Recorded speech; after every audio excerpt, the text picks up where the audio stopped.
Fala pessoal! Pois bem, começou o Brasileirão pro Internacional, que estreou empatando em 1-1 com o Flamengo, fez um bom primeiro tempo, saiu na frente, mas, assim como o Grêmio, o Inter se escapou de perder. E eu vou explicar justamente com a própria estatística. O Internacional, no primeiro tempo, tinha terminado 4 finalizações do Flamengo contra 3 do Inter, em que o Internacional tinha feito gol numa jogada construída, que tinha passado em pé, até que o Bernabé deu uma bela assistência, o Bruno Henrique acertou um lindo voleio, e o Flamengo até tinha o domínio da posse de bola, mas não conseguia ter o controle do jogo, não criava tantas chances, então uma vitória também não era algo injusto no primeiro tempo. Agora, no segundo tempo, o Internacional não conseguiu jogar, basicamente até os últimos 15 minutos finais. O Flamengo, por estar jogando em casa, por ter um time mais qualificado, que joga com mais intensidade e que é considerado o melhor time do Brasil, no segundo tempo foi para cima, conseguiu fazer o gol com o El Pereira logo no início do segundo tempo, aos 54, ou seja, aos 9 do segundo tempo, criou chances, o Juninho, atacante do Flamengo, desperdiçou uma chance clara que botou a bola na trave, o Flamengo tinha o controle da bola, depois, mesmo com os desfalques de Gerson e de Arrascaeta, ainda tinha grandes opções do meio para frente.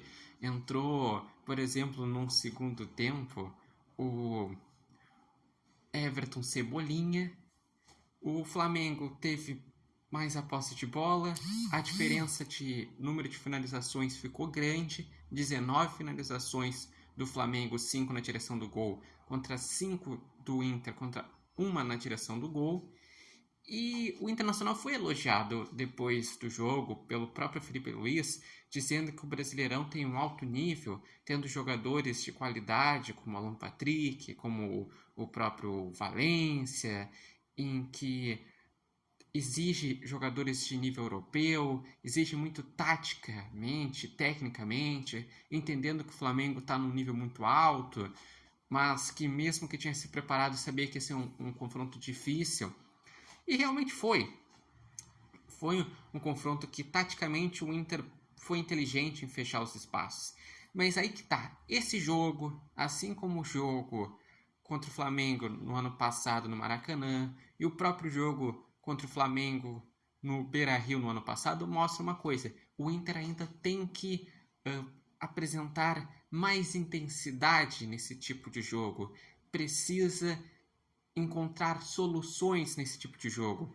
Por isso que o Internacional tem mais dificuldades contra o Flamengo do Felipe Luiz, porque o Inter joga muito bem, tem sequências muito boas com o Roger Machado, tem consistência, um trabalho que está sendo elogiado e com méritos. O Inter está invicto ainda nesse ano. O Inter no ano passado ficou 16 jogos sem perder no Brasileirão. Mas esse tipo de jogo mostra que para de fato ser campeão ou do Brasileirão, ou da Copa do Brasil, ou da Libertadores, o Inter vai ter que seguir evoluindo, porque o Flamengo está num patamar acima do que o Internacional. Também foi falado sobre um lance que o Inter teria reclamado em relação a pênalti, mas, na minha visão, o braço do jogador do Flamengo estava colado, então não era pênalti não, foi bem assinalado pelo juiz não dar o pênalti naquele lance. E eu vejo da seguinte forma: o Internacional vai ter que estar com essa régua alta, porque os jogos vão exigir muito. O próximo jogo do Internacional é o Bahia fora de casa na estreia da Libertadores. Outro jogo que o Inter vai ter que jogar muita bola, porque o Bahia estreou contra o Corinthians, empatou em 1-1, fez um grande jogo. O Bahia, que é o atual campeão baiano, tem um grande projeto, bem treinado pelo Rogério Ceni. Enfim, eu gostaria de saber de vocês, quais foram os destaques desse jogo, o que acharam da partida, acharam que o 1-1 ficou de bom tamanho, acharam que o Flamengo, pelo que jogou, deveria ter ganhado, ou o Inter deveria ter ganhado? Deixem aqui nos comentários. Lembrando que esse vídeo tem oferecimento de Barbearia Independência e vocês podem acompanhar o Repórter Matosofo no TikTok, no Instagram e e no canal do YouTube Repórter Matheus Wolff. Mas, na minha visão, o Inter jogou bem no primeiro tempo, teve uma estratégia que foi o que era possível diante do Flamengo, porque o Flamengo tem um time melhor do que o Internacional, mas precisa evoluir para chegar no mesmo patamar e para tentar ganhar uma das 3 grandes competições, porque nas 3 tem o Flamengo e nas 3 o Flamengo é favorito.